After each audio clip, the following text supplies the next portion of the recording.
Join us today for Accelerate Content's How to Write a Compelling Workshop, a copy workshop. We are excited to help you all level up your content writing skills, and we hope you'll leave today's session feeling empowered and inspired. Our guest speaker, Sapna Nair, is an incredibly talented writer who has been a part of the editing desk with top-notch publications such as Quint, Business Today, and Financial Express. She's here to share her creative insights on creating content that not only captures attention but also drives action. So, without further ado, let's get started. Over to you, Sapna. Thank you, Amreen, and hello, everybody. Welcome. In the next hour or so, we are going to do a deep dive into the writing process. We will discuss easy and efficient ways to create a compelling copy. Before that, here's a quick recap of the previous workshop. In the last workshop, we discussed how checking the client's website can give you enough intel. An article should serve the intended goal. The target group should determine the tone and approach. Maintaining the brand voice and factual accuracy are extremely important, and so is avoiding plagiarism. We discussed in detail about decoding the brief. And now let's get into the actual writing part, putting words into action. Remember that when readers look up to you for information, they read an article believing that the content is correct and verified.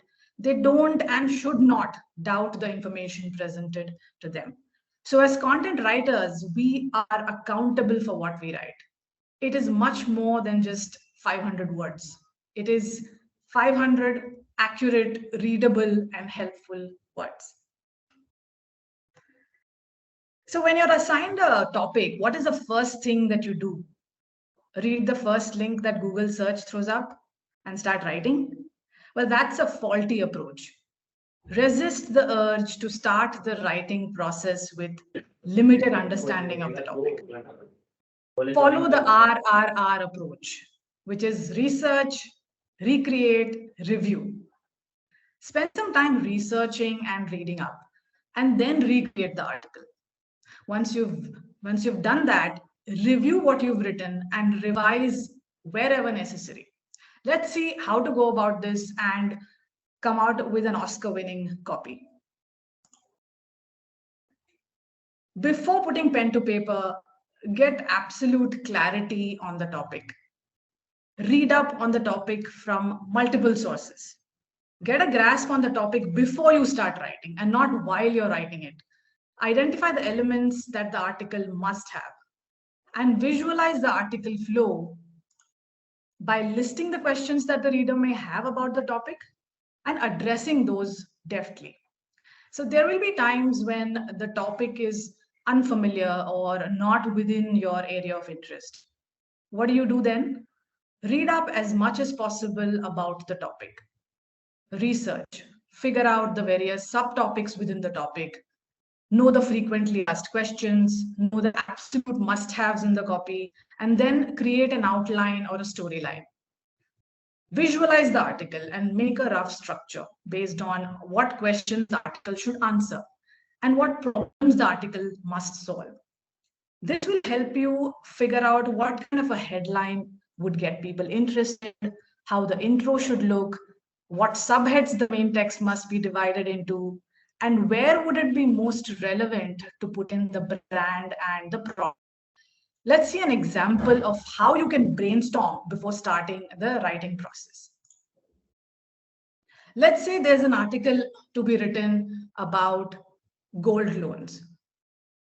Put yourself in the reader's shoes and brainstorm. What are the questions the reader would have? What would the reader want to know? How does a gold loan work? Why is a gold loan beneficial? Is it better than a personal loan? If yes, how? How can I apply for a gold loan? A reader may want to know how much loan he or she can get against the gold. How much time do they have to repay the loan? What happens if they can't repay the loan? What documents are needed to get a loan?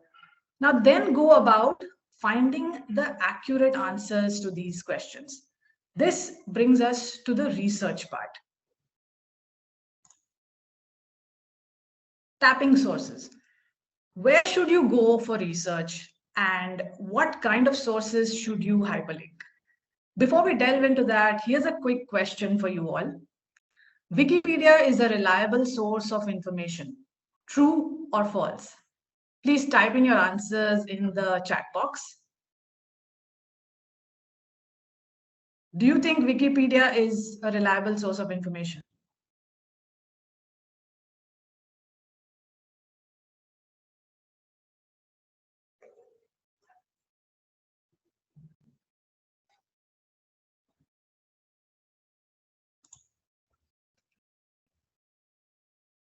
Okay, great. Most of you are saying false. Yes, bang on. Anybody else thinks it's true?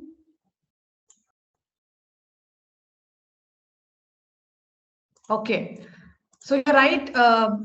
It is not a very good source of information. So when you're looking for information, absolutely do not rely on Wikipedia or personal blogs that people write on their own, forums like Quora and Reddit, and social media websites or WhatsApp. Remember that these are all mostly run by users and hence they lack credibility. Discussion forums, especially, can have conflicting views and must be taken with a pinch of salt. So for information, check reputed and credible news websites and publications. Check the brand's website. Check research company websites. Check official websites, authority websites, and link only product pages or internal links or links to authority websites like the RBI, EPFO, SEBI, or ICMR. You can refer to news websites and publications to learn about the latest developments and to understand concepts. For articles related to finance, you could check a Mint or Business Standard. You could tap research companies for data. For instance, there is Gartner, there is BCG, there's Deloitte. You can check authority websites for authentic information, such as the state tourism websites for travel articles. You can check RBI's page for announcements. Remember to check what websites the client deems fit for research, because every client has a benchmark in terms of the type of content they want. So it is best to check that first. Let's now delve into the actual writing process, which includes how headlines should be framed, how the intro must be written, and how the text should flow. So your headline should be the showstopper. It's a good idea to write about 4 to 5 headlines when you start writing, and pick one once you're done writing the article. So this gives you an idea about which headline fits the best based on what you've written. Let's see how you can craft, or what are the things you need to keep in mind to craft a good headline. Write headlines that compel people to click. Use words like best, easiest, fastest. Use top 5, ultimate list of 10, top 20 ways, everything you need to know. Use words that invoke trust. Words like science and experts tend to do that. Use comparisons. Which is better? Which one should you choose? Use why, how, when, what. Ask questions in the headline. Use words that are relatable and, most importantly, easy on the eyes. Think about what kind of headlines would you click on if you were looking for information online. It could be helpful to get a headline check. You could check headline effectiveness on tools like ShareThrough Headline Analyzer, which is a popular one. Now let's see how it works. I wrote and checked the effectiveness of 2 headlines for the topic foods for weight loss.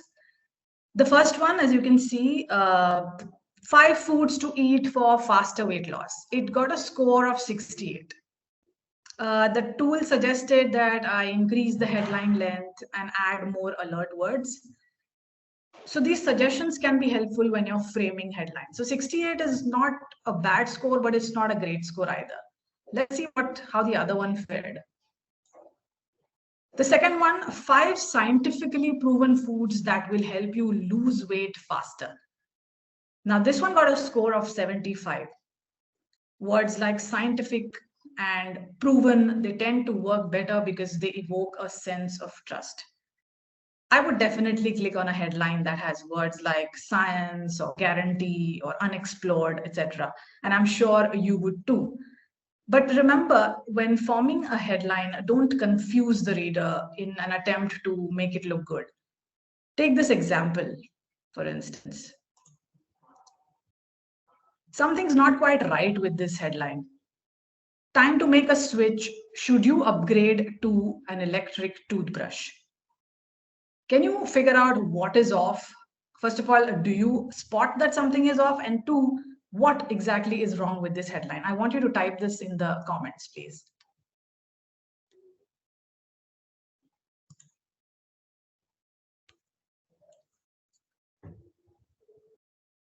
Does the headline read correct to you? If not, can you point out what the problem with this headline is?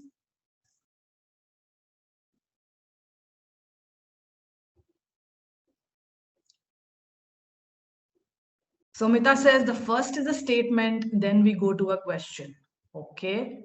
Anyone else?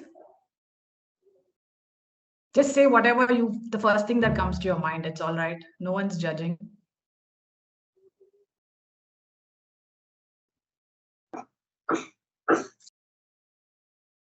Hiren says there is no why in the second part of the question.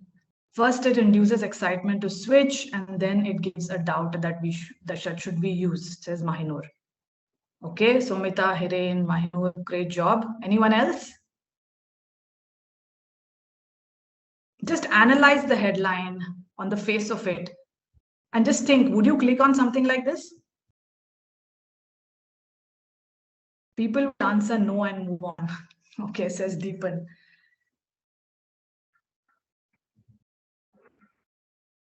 Who else? Sakshi, Muskan, Adriana, guys waiting for your answers. It's ambiguous, says Shijo. Okay.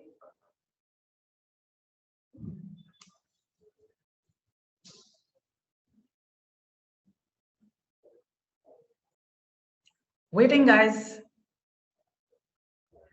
Doesn't sound very interesting. Correct. So most of you were bang on about it, which is great.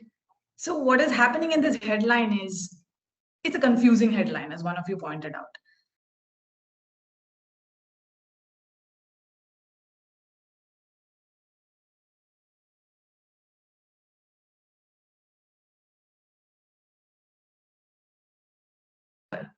Instead, the headlines could have simply been, should you upgrade to an electric toothbrush? Or is it time to switch to an electric toothbrush? It's a simpler headline and makes the point. So in your attempt to make the headline more interactive and action oriented, do not confuse the reader or be too verbose. Now let's put it to the test. Time for a little longish interaction. I want all of you to participate without having any sort of doubt in your mind. I want you to write a standout headline for this topic on recurring deposit. Think of it this way. The goal of the article is to explain what RD is and encourage the reader to invest in RD. So this is also targeted at young professionals who are just starting to invest. So let's see, your time starts now. What is the best headline that you can come up for this topic? Waiting for your answers in the chat box.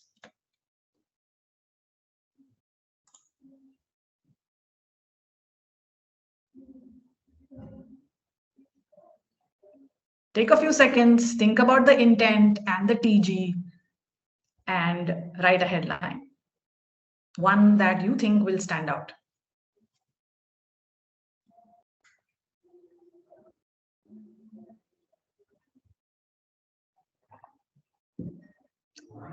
Who's going to go first?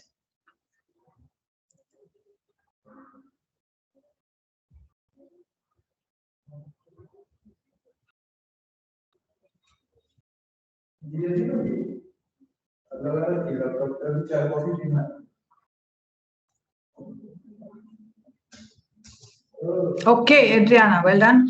Why is recurring deposit a great way to begin your financial journey? Interesting. Others? Shijo, Hiren, Deepan, waiting for your answers. Somita.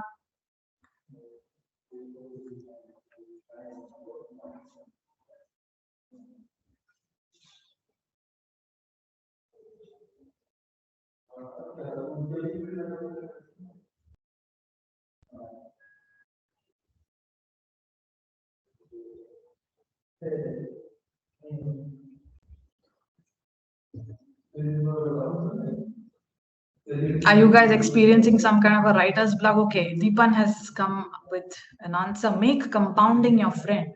Start saving with RD. Okay, that's interesting. Shabana says, a penny today, a million tomorrow. All about recurring deposits. Nice. Adriana is back with a second one. 5 ways in which recurring deposits can help you diversify your financial gains. All right, there's a number in the headline, which is a good thing to do.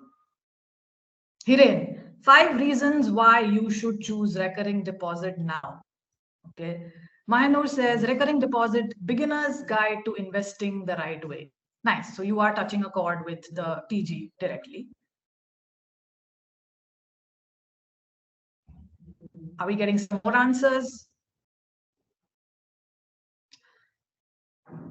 Okay, Somita, know all about RD so that you're not fooled. Okay. Shijo says, recurring deposits start out young. All right.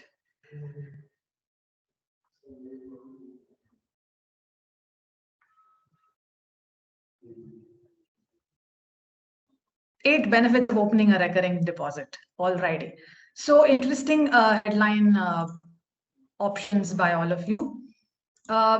Here's what I would have gone with that possibly could have worked. Small sums, big returns. How RDs help you grow your money. Yeah, it tells you exactly what RD does, and it also kind of attracts you with words like small, big. So it's good to see that most of you are on the right track in terms of how to frame headlines.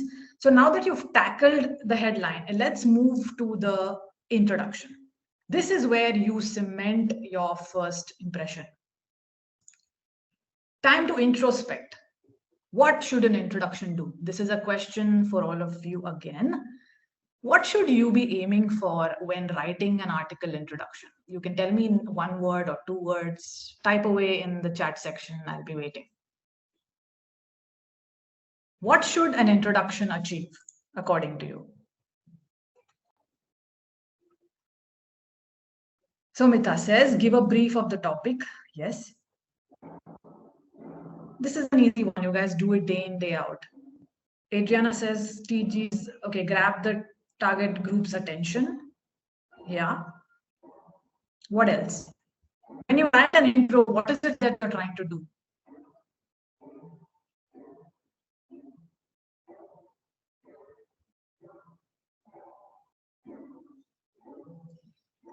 Hiren says, introduction should provide a brief of the topic. Yes, that is correct. Anyone else?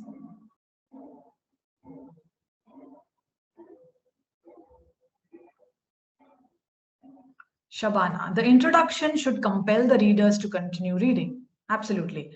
Shijo says it should capture readers' attention plus also capture the topic brief. Good answer.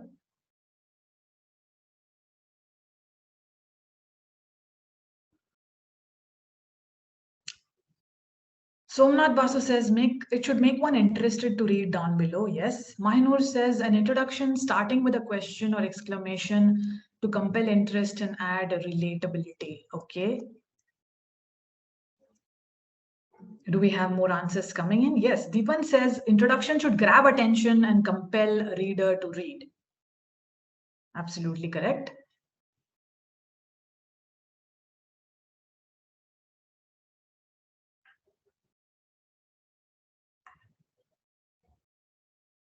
Is anyone else going in for a second attempt or first one? The introduction should set the context. Yes. You're right.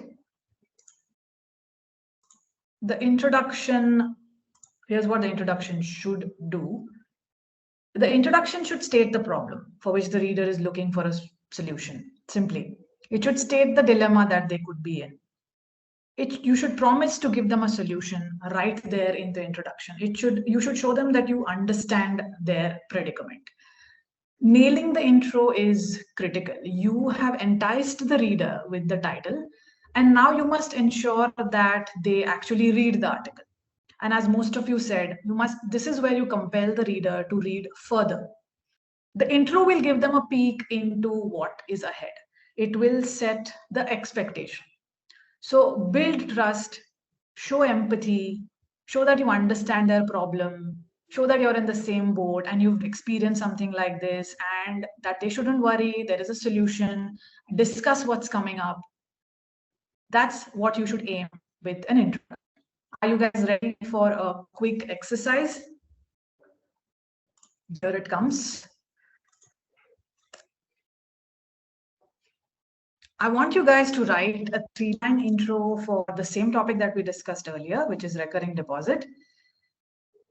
The intent should be to educate the reader about what a recurring deposit is and finally encourage them to open an account.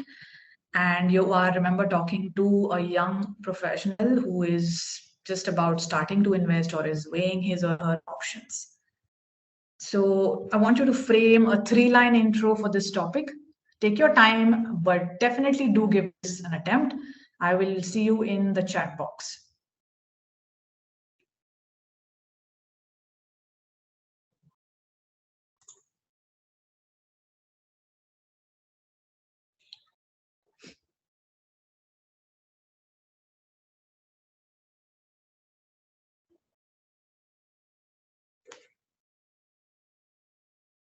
How will you introduce a young professional to the idea of investing in an RD and also in the process educate them about what a recurring deposit is?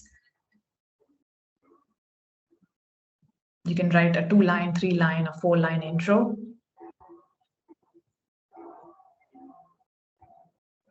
Remember to keep the points that we discussed earlier in mind about what an introduction should aim to achieve.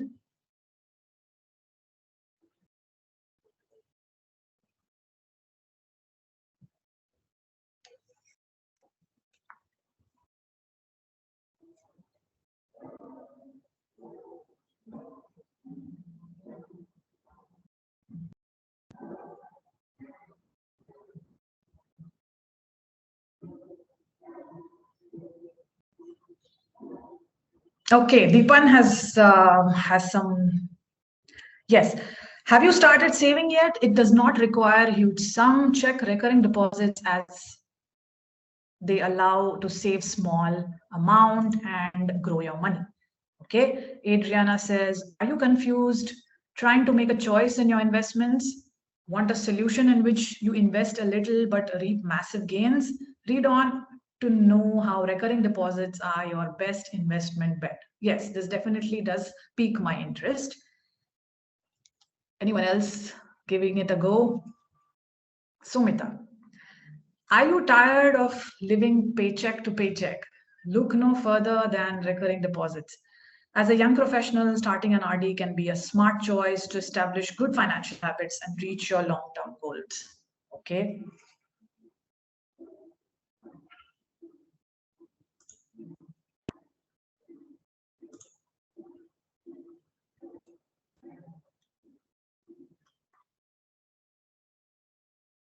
So talking about building habits is a good idea because these guys are possibly, impressionable. They don't know much about investments.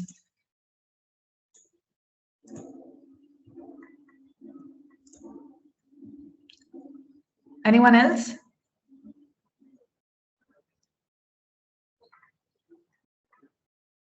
Okay, Mahinur, do you intend to start investing young?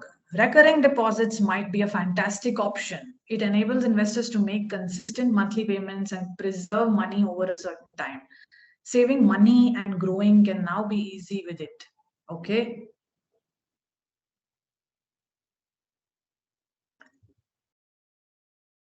Well intended, and it does give a decent idea about what RD is. Monica says, it is time to develop disciplined savings habits and achieve your financial goals over time.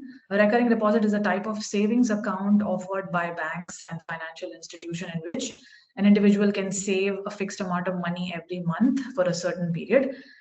RDs are a safe and secure way to save money and earn interest, making them an excellent option for those looking to invest their savings without taking on significant risk. Okay, that is quite comprehensive. Shall we wait for more answers? Yes, Deepshika. Looking for healthy options to start your saving journey? The world of FD, RD, stocks, and shares are all confusing you where to start. Let's take a look at recurring deposit and see if it's a perfect fit for you. Okay. Yeah, what's good about this is that you are acknowledging the fact that figuring out investment options can be confusing and can be a bit intimidating for people. Shamala says, planning to invest your hard-earned money for a secure future? From a plethora of available options, recurring deposit is a convenient way of investment which makes your monthly investment easy by just a click of a button or a tap on your mobile screen. Save money monthly and reap your benefits for future. Very good. Hiren says, recurring deposit is a simple and effective saving scheme that can help you achieve your financial goals. It allows you to invest a fixed amount of money at regular intervals. With attractive interest rates and low risk, RD is a great option for those who want to save money for the future. Very good. So you are also talking about the risk element here, because if you're starting new, you may not want to look at like a stock or something to invest in because your risk appetite is pretty low. So that's a good point. Anybody else?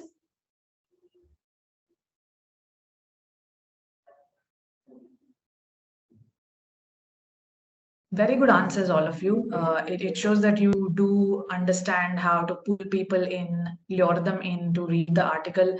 Only thing being, some of these answers can be framed better, but I do appreciate that the intent is bang on. Is anyone else replying, or shall we move on?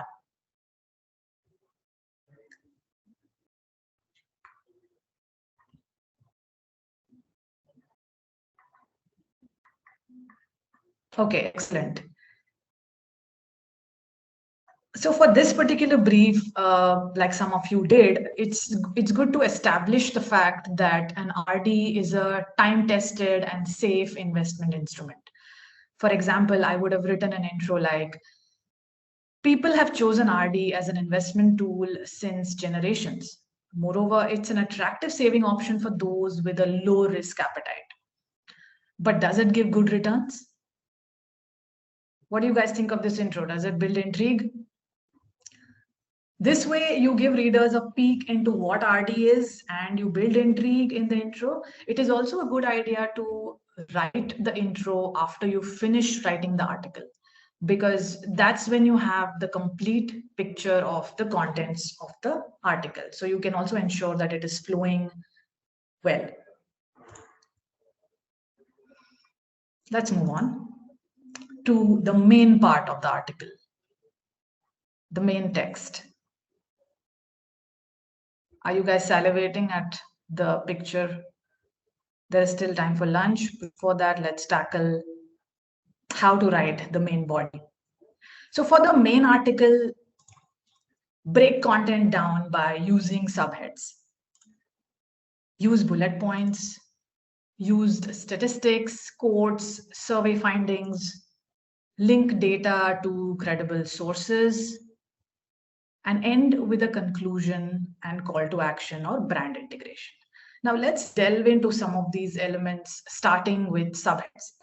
Dividing the article into subheads enhances the reading experience. I'm sure you've experienced that yourself as a reader. It makes the reader feel like he or she is being guided in the right direction.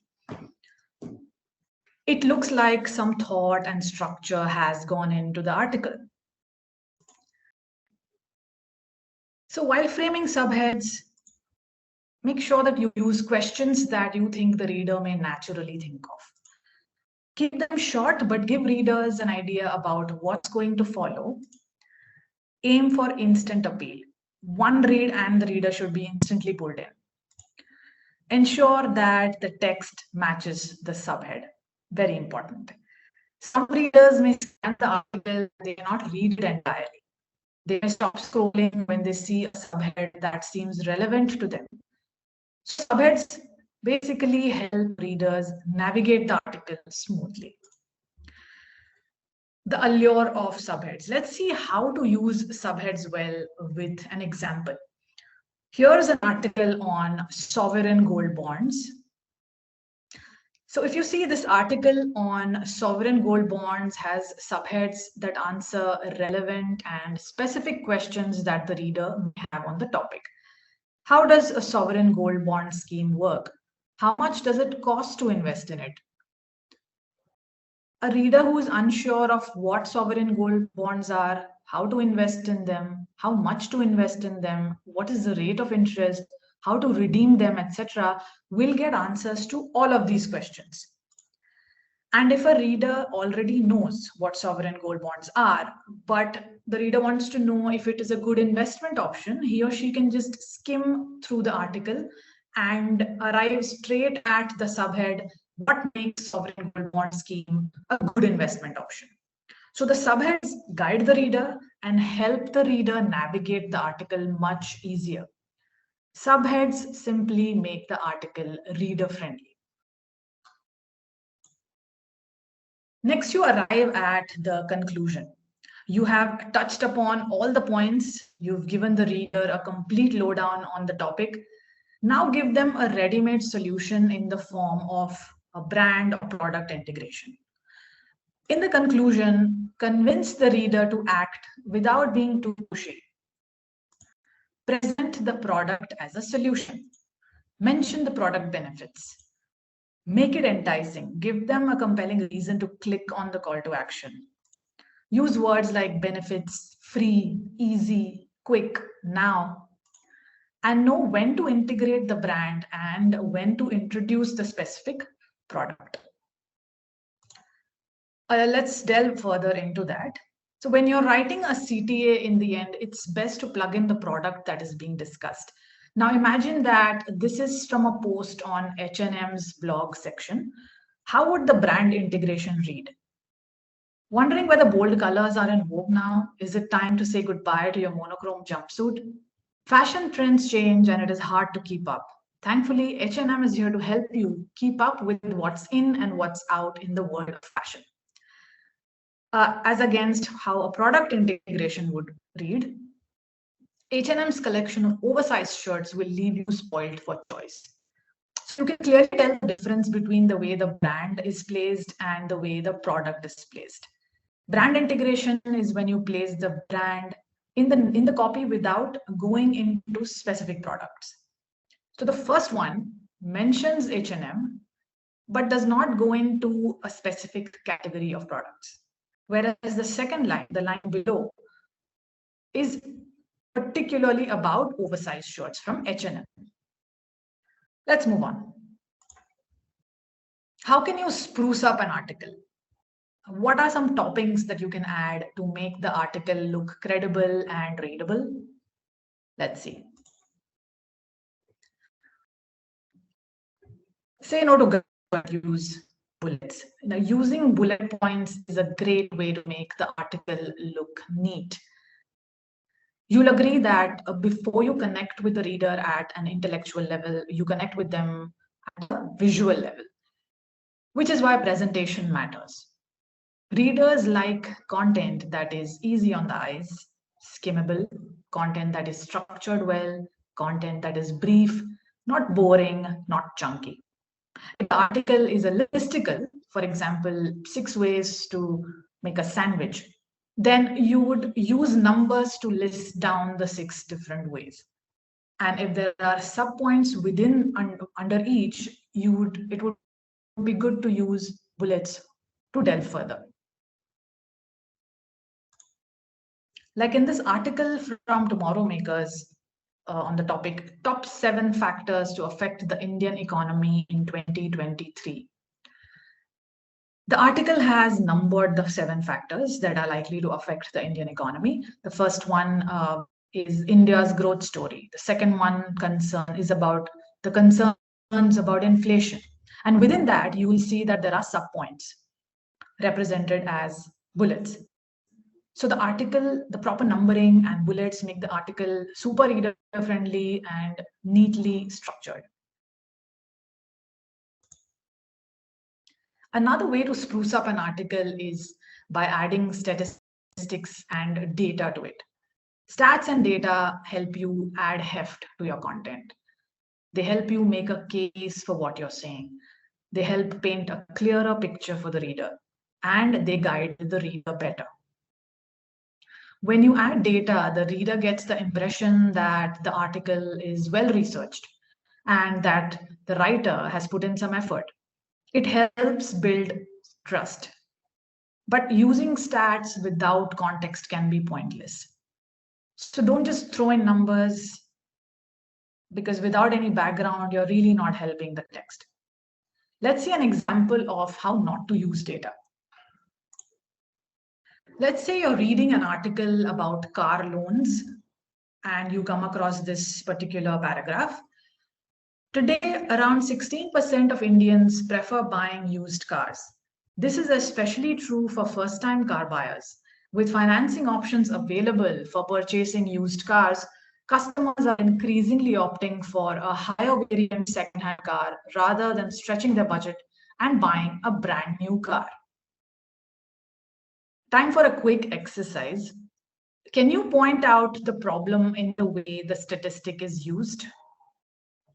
First, identify it and then tell me what the problem is. In the chat box, I'll see. Looking forward to seeing your answers in the chat box.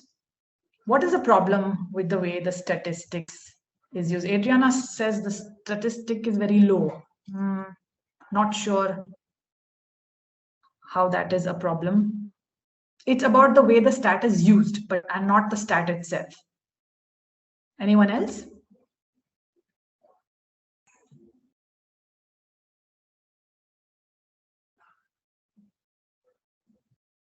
Read it once again carefully and then try to figure out, is the stat helping? Deepan says car loan can be about new and old cars. Okay. No, but okay, just to reframe the question, this particular question is, I'm asking you, what is the problem with the way the particular stat is used, which is 16%? Adriana says there is no reference for the statistic. Absolutely right. The paragraph emphasizes the minority statistics, okay? Deepshika says the specific details about different buyers are not present, okay? Let's only look at the 16%, guys. The first line, the problem is in the first line. So reread it and tell me what is the problem. On what basis is that stat used, okay? Anyone else? It's a bit tricky, but when you read it, you realize that at the face of it, it seems like, oh, great, it's telling me something. But when you read it again, you realize that it's actually not telling me much. There is no reference provided, yes. What is the source of the stats? Yes, that's a good question. What is the sample size? No time, year of the data, so reader can't know if it is recent. So now 16% Indian is wrong. Okay, problem with stats. What is the problem, Mahenul? What is the problem with the stat? So at least it's got you guys thinking, right? You could have just passed it off as just another stat, but as writers, we need to be very critical. So all of you agree that there is some problem with the stat. So let's decode it. When you read 16% of Indians prefer buying used cars, you are left wondering whether this is an increase or decrease. Then you read customers are increasingly opting for second-hand cars. Again, what is the increase, you wonder?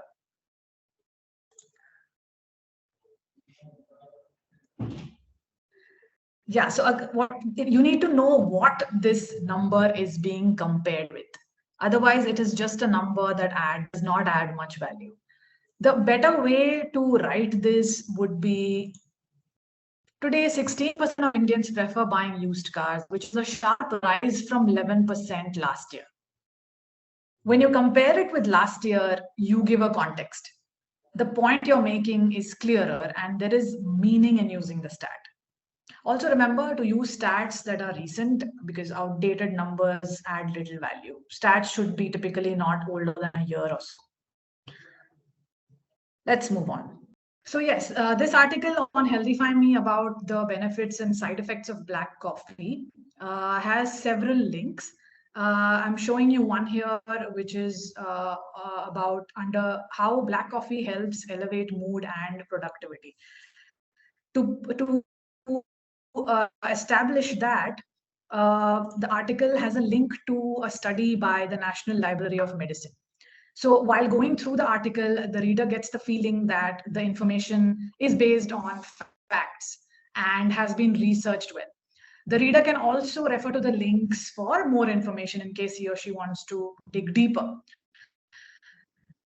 So while using links is great to convince and impress the reader, remember to check with the client if hyperlinks should be added within the article. Next, we move to how you can add some zing to articles with quotes. Using quotes in articles can be refreshing. It breaks the monotony and helps build context. For instance, take this one by Warren Buffett. Someone sitting in the shade today because someone planted a tree long ago. Or another one by Stephen Covey, famous writer. Stop setting goals. Goals are pure fantasy unless you have a specific plan to achieve them. So for finance related articles, for example, you could use these quotes and phrases when talking about the importance of patience and perseverance in one's savings journey and why starting to save early is good. Let's see an example of how to fit in quotes. Here is an article on succession planning that appeared in. It says, our death is not an end if we can live on in our children and the younger generation. This is a famous quote by Albert Einstein. So that is one reason why succession planning is essential. It ensures your assets are distributed as per your wishes after you die. Yet, despite proper planning, disputes can still arise among your heirs, especially if the assets thus distributed do not meet their expectations. So the article starts with a quote, which is good and fits well, but it lacks a connecting line, in my opinion. So how can you write this better?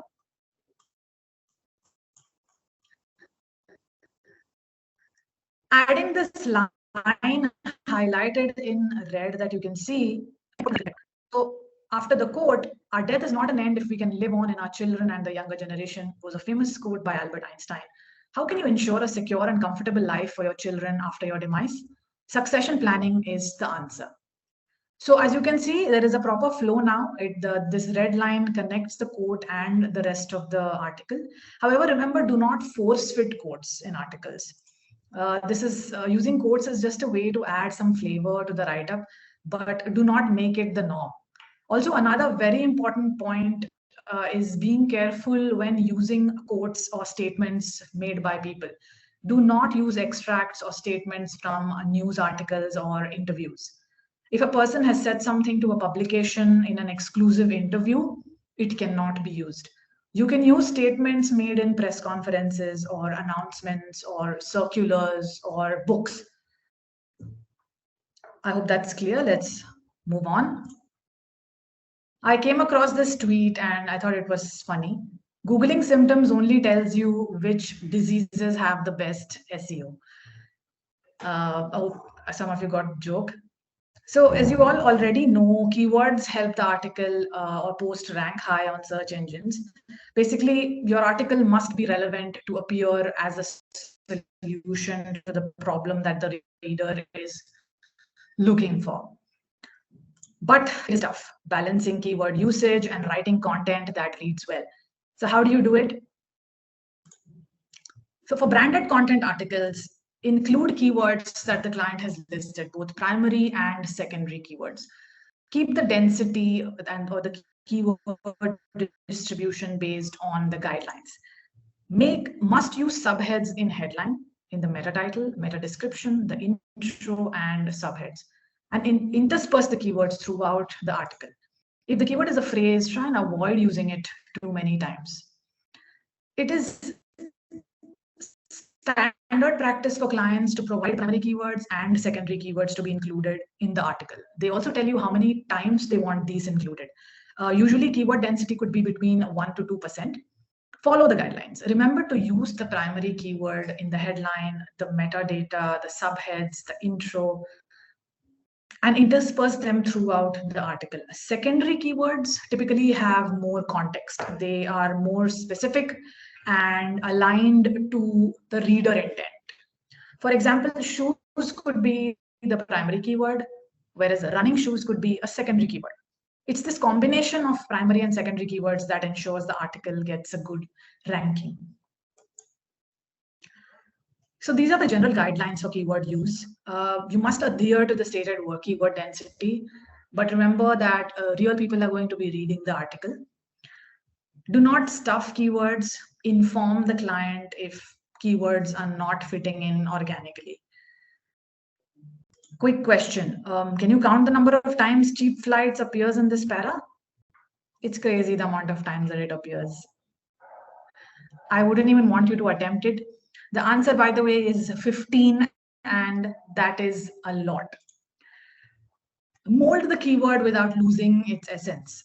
You could make it singular or plural, or you could add prepositions. You could add off, from, the, and. For example, instead of furniture Delhi, you could use furniture stores in Delhi or buy furniture in Delhi. Use keywords in a way that the sentence reads natural and grammatically correct. For example, instead of oversized trend jacket, you could say the oversized jacket trend. But remember to always follow the client's guidelines on whether the keywords can be tweaked a bit, and do that to avoid awkward phrasing. Yeah, sometimes the client may ask us to write a blog for 600 words or 500 words, and may give us keywords like around 7 to 8 keywords or more than 6. Then wouldn't that fall under keyword stuffing? Because again and again we will have to use the keywords like within 80 words, within 100 words. So how do we overcome this problem? Hey, Mahinur, so sorry. I think there's a network lag again at her end, but I'll try my best to answer your question. So, to answer your question, it actually depends on the client brief. If the client has specifically asked to follow a particular keyword density, then you will have to kind of follow that, because some clients have an agenda for SEO. And in those cases, you'll have to follow. And still, if you feel that it is keyword stuffing somewhere, you can highlight it to the relevant team and we'll take it up with the client. If that works, then we could revise it. Otherwise, we might have to follow the brief in any case. Does that help, Mahinur? Okay, sorry about that again. It's just not my day. Thank you so much. So the question has been answered? Yes. So Sapna, I tried answering the question. Okay. Okay. Yeah.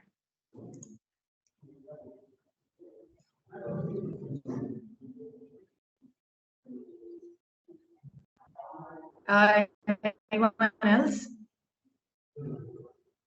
Does anyone else have any other doubts? Please let us know.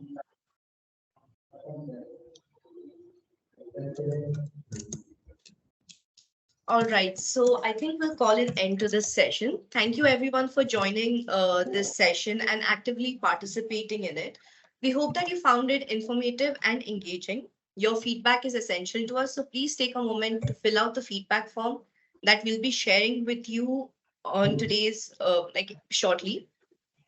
We encourage you to share our token of appreciation along with your thoughts and highlights from the session on your social media channels. Don't forget to tag Accelerate Content. Once again, thank you for being a part of this fantastic workshop. Thank you, Sapna, for presenting it in such a beautiful way. We appreciate your presence and hope to see you again in future sessions. Thank you, everyone. Thank you, guys.